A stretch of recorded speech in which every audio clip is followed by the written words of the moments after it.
안녕하십니까. BJ 크루 범죄라는 주제로 문화 일탈 이론을 발표하게 된 3조의 최무성이라고 합니다. 먼저 목차 소개입니다. 저희는 문제 제기, 이론적 배경, 사례 분석, 사례 적용, 불법 기회 구조의 변화, 현재 규제 정책, 그리고 저희가 생각한 해결 방안을 순서로 발표 진행해 보도록 하겠습니다. 먼저 문제 제기입니다. 여러분 혹시 부천연합이나 BJ들의 성지라는 말을 들어보셨나요? 최근 언론 보도를 통해 부천시가 인터넷 방송의 메카로 떠오름과 동시에 각종 사건 사고의 중심지가 되고 있다는 사실을 접하셨을 겁니다. 단순한 우려가 아닙니다. 실제로 부천역 인근에서는 생방송 중인 여성 유튜버를 남성 BJ가 흉기로 공격하는 충격적인 사건이 발생하기도 했습니다. 온라인상의 갈등이 오프라인의 살인 미수 범죄로 이어진 것입니다. 자료를 보시면 부천시 인구 80만 명 중 인터넷 방송 활동 인구가 약 3,000명에 달합니다. 이는 시민 270명 중 1명이 BJ라는 놀라운 수치입니다. 문제는 이 밀집된 환경 속에서 범죄가 급증하고 있다는 점입니다. 2015년 57건에 불과했던 관련 보도는 2018년 111건으로 3년 만에 2배 가까이 증가했습니다. 이는 BJ들이 특정 지역에 모여 그들만의 하위 문화를 형성하고 서로의 일탈을 학습하거나 강화하고 있음을 시사합니다. 즉 이것은 개인의 우발적 일탈이 아니라 집단화되고 구조화된 사회적 문제로 진화하고 있다는 것입니다. 그렇다면 이들은 구체적으로 어떤 범죄를 저지르고 있을까요? 경찰청의 인터넷 개인 방송 불법 행위 집중 단속 결과를 분석해 보았습니다. 그래프를 보시죠. 전체 적발 건수 중 가장 압도적인 비율을 차지한 것은 바로 사이버 도박입니다. BJ가 방송 중에 불법 도박 사이트를 홍보하거나 직접 도박을 중계하며 시청자를 유인하는 형태입니다. 이는 방송이 범죄의 홍보 수단으로 전락했음을 보여줍니다.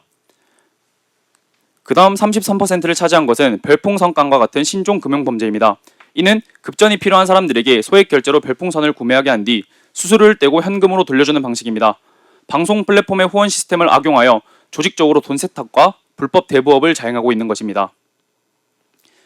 물론 대중에게 가장 충격을 주는 성폭력이나 폭력 행위도 끊이지 않고 있습니다.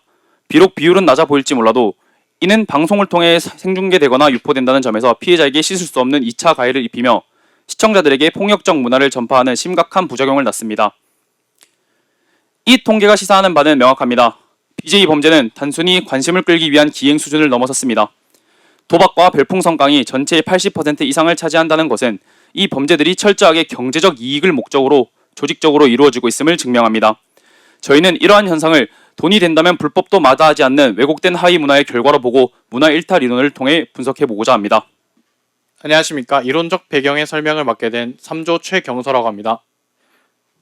오늘 발표에서는 인터넷 개인 방송 BJ가 왜 일탈적 행동을 보이게 되는지를 설명하기 위해 하위 문화 이론 중 코엔과 클로워드 올린의 이론을 설명하고 그리고 이를 실제로 보여주는 BJ의 특성, BJ 크루의 특징을 한번 중심으로 살펴보겠습니다. 일단 이론적 배경입니다. 이론적 배경은 코엔의 일탈 하위 문화 이론부터 설명해 드리겠습니다. 코엔은 학교 교육을 중심으로 한 중산층의 성공 기준이 모든 청소년들에게 동일하게 적용되지만 빈곤층 청소년은 이를 달성하기 어렵기 때문에 반복적인 지위좌절을 경험한다고 보았습니다.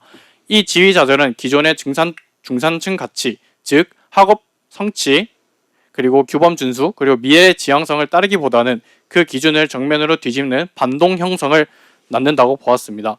그 결과 청소년들은 자기들끼리에 통하는 새로운 규범과 목표를 만들며 주류 사회와는 다른 일탈적 하위 문화를 형성하게 됩니다. 따라서 이 하위 문화는 내부에서는 학교 규범을 무시하거나 싸움, 약물, 폭력 같은 행동이 오히려 지위를 인정받는 수단으로 작동하게 됩니다. 즉, 주류 사회에서 실패한 청소년들이 하위 문화 안에서는 성공을 경험하며 이를 통해 정체성, 소속감, 존중을 보상받는 구조가 형성되는 것입니다. 결국 코엔은 범죄와 비행을 개인의 성향 문제가 아니라 사회적 기준의 불평등과 그에 따른 좌절이 집단적 일탈 문화를 만들어낸 결과라고 설명을 했습니다. 그 다음은 클로워드와 올린의 차별 기회 이론입니다. 클로워드와 올린은 청소년이 처한 환경에 따라 합법적 기회뿐만 아니라 불법적 기회 역시 불평등하게 분배된다고 보았습니다.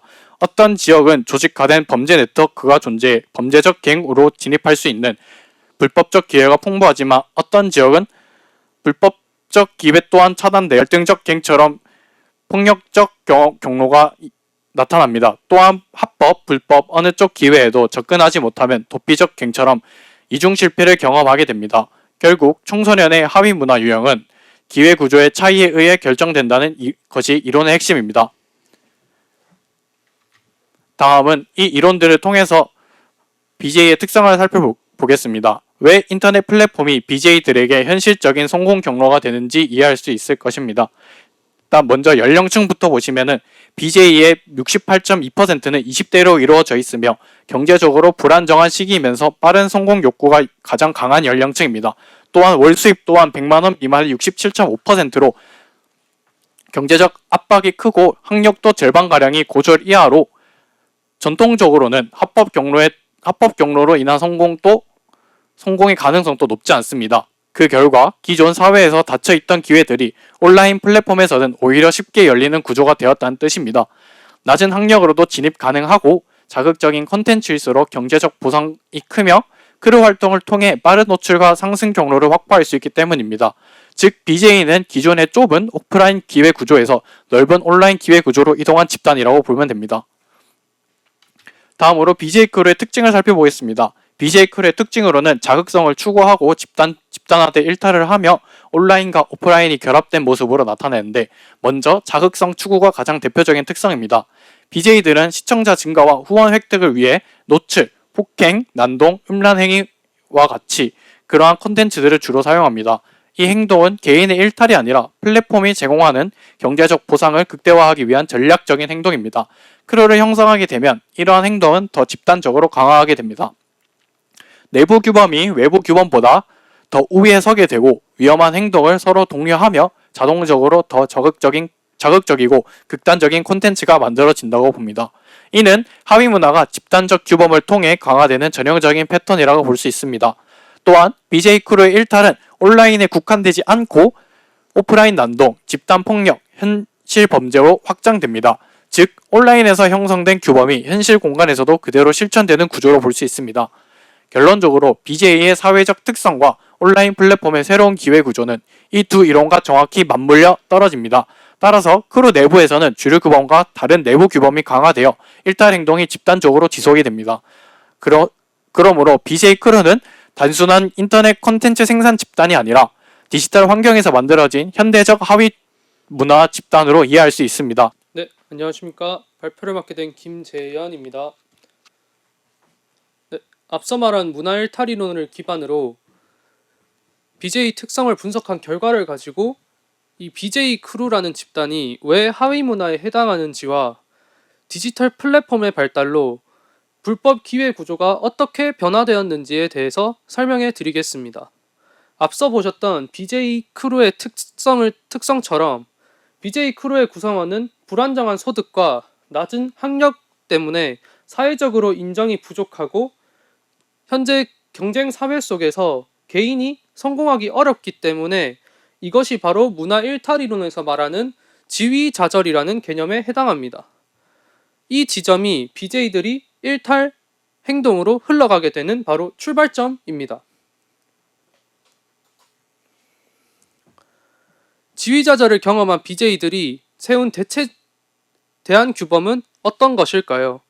주류 사회가 말하는 규범은 성실함, 안정적인 직업, 학력과 같은 기준이 아니라 이들에게는 오로지 경제적 가치가 우선입니다. 따라서 높은 조회수와 추천수를 위해 더욱 자극적으로 콘텐츠를 찍어서 성공한다는 생각과 방송을 통한 욕설, 폭력, 음란은 콘텐츠의 일부분이라서 나와는 관계가 없다라는 생각이 그들 사이에서의 규범으로 자리 잡습니다. 그래서 그들은 범죄를 당연시하고 자신은 책임이 없다라는 책임을 회피하게 되면서 법보다 경제적 가치를 우선시하게 되어 범죄를 반복하게 되는 것입니다. 네, 이러한 일탈 규범은 개인에게만 머물지 않고 합방, 컨텐츠 분업, 그리고 역할 분배라는 것을 통해서 조직적으로 범죄 행동이 포함되어 있는 컨텐츠를 생산합니다. 이를 통해서 그 크루 내부에서는 더 자극적으로 방송을 해야 성공한다. 논란이 있어야 조회수가 올라간다. 이 정도는 방송에서 다 한다라는 그러한 규범이 더욱더 강화되게 됩니다. 여기서 BJ 크루 문제의 특이한 점은 바로 공간적 결속입니다. 앞서 말한 부천시 BJ 문제를 예시로 들자면은 부천역의 피노키오 광장에서 이 장소를 중심으로 BJ들이 모여 방송을 하며 합방과 싸움을 통해 자극적인 컨텐츠를 만들고 그들만의 스토리를 형성해서 더욱더 많은 BJ들이 부천시 피노키오 광장에 모이게 되는 것입니다. 이 BJ들은 이 공간을 전깃줄이라고 명명하면서 이 전깃줄에 가기만 하면 자동으로 컨텐츠가 생산된다는 말이 있을 정도입니다. 따라서 BJ들은 같은 공간을 중심으로 집결지를 형성하고 이 집결지에서 조직적으로 콘텐츠를 크루 형태로 생산하면서 범죄 행동이 포함되어 있는 콘텐츠를 계속적으로 생산하게 되는 것입니다. 네, 이러한 상황을 종합하면 주류 사회가 요구하는 성공 기준을 충족하기 어려운 BJ들은 지위좌절을 경험하며 경제적 가치를 목표로 자극성과 폭력성을 중심으로 대체적인 규범을 만들고 집결지를 중심으로 크루 형태로 조직적으로 자극적인 컨텐츠를 생산하고 크루라는 집단을 통해 규범이 강화되고 지속되기 때문에 이러한 BJ 크루 일탈은 단순한 일탈 행동이 아니라 하위 문화에 해당한다고 생각합니다. 그리고 이 BJ 크루들이 행하는 위반의 현황을 봤을 때 음란 행위와 폭력 행위, 법질서 위반 행위가 대부분을 차지합니다. 이 통계를 보았을 때 BJ 크루라는 하위 문화는 현저히 심각한 사회 문화라고 생각합니다. 네, 차별기회 이론은 불법 기회조차 차별적으로 분포되어 있어 그들은 그 차별적인 분포에서 적응하며 다른 범죄를 저지른다고 앞서 말했습니다.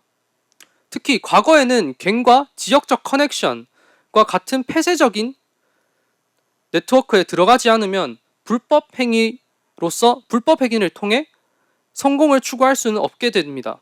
하지만 현재는 이 구조가 완전히 변했습니다. 그것은 바로 디지털 플랫폼 때문인데요. 누구나 디지털 플랫폼을 통해 폭력, 성적 행위, 자극, 그리고 도박 같은 그런 불법 행동을 접할 수 있게 되었습니다. 뿐만 아니라 알고리즘이 그러한 불법 기회를 확장시켜주고 온라인 커뮤니티가 크루 결성에 기반을 제공하게 되고 법망을 회피하는 전략이 매우 쉬워졌습니다. 이는 불법 기회가 더 이상 특정 집단에 차별적으로 분포되어 있는 것이 아니라 모두에게 평등하게 주어진 구조로 변했다는 것입니다. 네, 이 구조는 굉장히 중요한데요. 과거에는 범죄 조직을 통해서만 접근할 수 있었던 폭력과 성범죄, 그런 착취적 행동이 현재는 카메라만 켜면 누구나 접근할 수 있고 즉시 보상을 얻을 수 있게 됩니다. 즉, 과거에는 오프라인 중심의 폐쇄적 조직, 그다음 지역적 기반이고 전통적 불법 기회는 열려 있었던 반면에 현재는 온라인 기반으로 매우 낮은 장벽으로 누구나 참여할 수 있게 되었고 범죄를 실시간으로 송출하여 수익을 발생시킬 수 있는 오픈 구조로 바뀐 것입니다. 결국 BJ 크루 범죄는 단순한 일탈 행동이 아니라 지위자절 속에서 형성된 하위 문화 규범이 디지털 플랫폼이라는 기회 구조 변화와 결합한 상태라고 볼 수 있습니다. 현재 규제 정책에 대해서 설명하게 된 김가령입니다. 이제 저는 BJ 크루 범죄가 왜 반복되고 왜 더 강해지는지와 연결되는 현재 규제 정책의 한계성에 대해서 설명해 드리도록 하겠습니다. 현재 정부가 취하는 인터넷 방송 규제 방식은 플랫폼 자율 규제 중심 운영입니다. 즉, 국가가 직접 개입하는 것이 아니라 플랫폼이 스스로 가이드라인을 만들고 모니터링을 하며 자체적으로 제재하는 구조를 띠고 있습니다. 문제는 이 방식이 실제로는 거의 기능하지 않는다는 점입니다. 왜냐하면 플랫폼은 결국 수익 구조에 따라 움직이기 때문인데요. 수익을 많이 가져다주는 자극적인 콘텐츠를 강하게 제재하는 데에는 자연스럽게 소극적 바뀐 대응을 할 수밖에 없습니다. 또한 방심이나 정부 심의 체계도 사후 민원 기반으로 작동하기 때문에 생방송에서 발생하는 폭력, 범죄 상황에 즉각적으로 대응할 방법이 없습니다. 이런 구조가 결국 BJ 크루의 일탈을 오히려 더 확장시키는 배경이 되어 왔습니다. 정리하자면 자율규제 방식은 몇 가지 핵심적인 이유로 실패하고 있습니다. 실시간 범죄 콘텐츠에 대응 불가하며 플랫폼마다 규제 기준이 달라서 일관성이 부족하고 수익 때문에 제재에 소극적일 뿐만 아니라 BJ 크루는 수익 공동체라서 일탈을 내부적으로 합리화하는 구조를 띠고 있습니다. 결국 지금의 규제 구조는 실시간성을 가진 인터넷 방송의 특성을 따라가지 못하고 있고 플랫폼의 이해관계를 제어하지 못하는 공백 규제라고 할 수 있습니다. 그래서 저희 조는 사후 대응이 아니라 행동 직전에 개입하는 새로운 방식이 필요하다고 판단했습니다. 저희가 제안하는 방식은 BJ 후원 한전 단계의 주의 경고 인터럽트 시스템입니다. 이 정책은 두 가지 학문적 관점을 결합한 방식입니다. 범죄의 기회 구조를 차단하면서 범죄 기회를 원칙적으로 좁히고 행동 경제학의 넛지 전략을 기준으로 규제가 아닌 심리적 제동을 통해 행동을 바꾸는 전략입니다. 이 아이디어는 저의 아주 직관적인 아이디어에서 출발했습니다. 영화관에서 영화를 보기 전에 자동으로 비상구 안내 영상이 나오듯이 BJ의 시청자가 후원, 환전이라는 핵심 행동 직전에 5초에서 10초간 경고 영상이 자동적으로 재생되는 구조입니다. 사람은 규제보다 즉각적인 시각 자극에 훨씬 더 강하게 반응하는데요. 따라서 이 짧은 인터럽트만으로도 충동적 행동을 효과적으로 억제할 수 있다고 판단했습니다. 이 인터럽트 시스템은 BJ와 후원자의 핵심 경제 행동 시점을 타겟으로 설계했습니다. BJ가 수익을 환전하는 순간 범죄적 콘텐츠 제작은 형사처벌 및 영구제재 대상입니다. 와 같은 경고 멘트 또는 영상이 자동적으로 재생하면서 즉 수익 동기를 누르는 시점에 개입해 범죄 콘텐츠를 반복하려는 충동을 법적 리스크 인식으로 전환시키는 것입니다. 그리고 시청자 역시 고액 후원은 매우 충동적입니다. 그래서 일정 금액 이상 후원 시에는 실명 인증으로 단계적을 요구하고 불법 폭력적 콘텐츠 후원은 법적 공범이 될 수 있습니다. 라는 주의 멘트를 결제 바로 직전에 노출하며 이를 통해 시청자들에게 스스로 멈춰볼 수 있는 시간을 제공하고 범죄적 콘텐츠에 대한 후원을 심리적으로 차단하고 있습니다. 이 정책의 기대 효과는 세 가지로 정리할 수 있습니다. 범죄 기회 구조, 사전 차단, 행동 직접 개입을 통해 비행 범죄 콘텐츠의 발생의 가능성을 줄입니다. 그리고 모든 플랫폼에서 동일하게 적용되는 구조로 설계되기 때문에 규제의 일관성을 확보할 수 있습니다. 그리고 사후가 아니라 행동 직전에 개입이 이루어져 실시간 범죄 억제력이 커질 수 있습니다. 저희 조가 생각한 이 정책의 가장 중요한 구조적 이념은 플랫폼 책임 범위의 명확화입니다. 제가 떠올렸던 영화관 비상구 안내 멘트를 기억하시나요?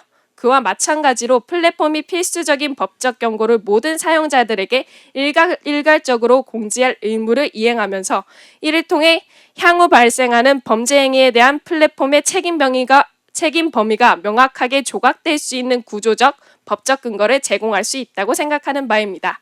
결론적으로 이 인터럽트 시스템은 BJ, 후원자 모두에게 심리적으로 브레이크를 제공하는 예방적 장치가 될 것입니다.